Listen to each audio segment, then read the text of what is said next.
And second thing వచ్చేటప్పటికి డయాబెటిక్స్లో అందరికీ ఉండే common doubt infections. So sir డయాబెటీస్లో ఏదైనా చిన్న దెబ్బ తగిలితేనే మానకుండా ఇన్ఫెక్షన్స్ వస్తూ ఉంటాయి, సో నీ రీప్లేస్మెంట్ లాంటి పెద్ద సర్జరీ చేస్తే ఇన్ఫెక్షన్స్ వచ్చే ఛాన్స్ ఉందా అనేది ఒక అందరికీ డౌట్. సో డయాబెటిక్స్లో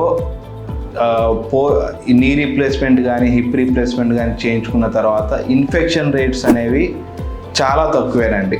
సో ఎందుకంటే మేము సర్జరీ చేసేటప్పుడు లోపల స్టెరిలిటీ టెక్నిక్స్ అన్నీ యూజ్ చేసే సర్జరీ చేస్తాము.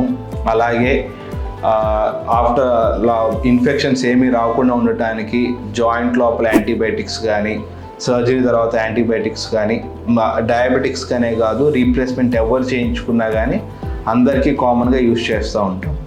అండ్ డయాబెటిక్స్లో మీరు బ్లడ్ సప్లై నార్మల్గా ఉండి, మీ షుగర్స్ రెగ్యులర్ కంట్రోల్లో ఉండి, ఫిజికల్ యాక్టివిటీ అంతా మీరు బాగానే ఉంటే మీకు ఇన్ఫెక్షన్స్ రావటం అనేది పెద్ద ఎక్కువ ఏమి ఉండదండి డయాబెటిక్స్లో. అండ్ ఈవెన్ డయాబెటిక్స్లో కూడా ఒక 100 మెంబర్స్లో చేస్తే సర్జరీస్ లెస్ దాన్ 2%, 1 to 2% పీపుల్కే ఇన్ఫెక్షన్స్ వచ్చే ఛాన్స్ ఉంటుందండి.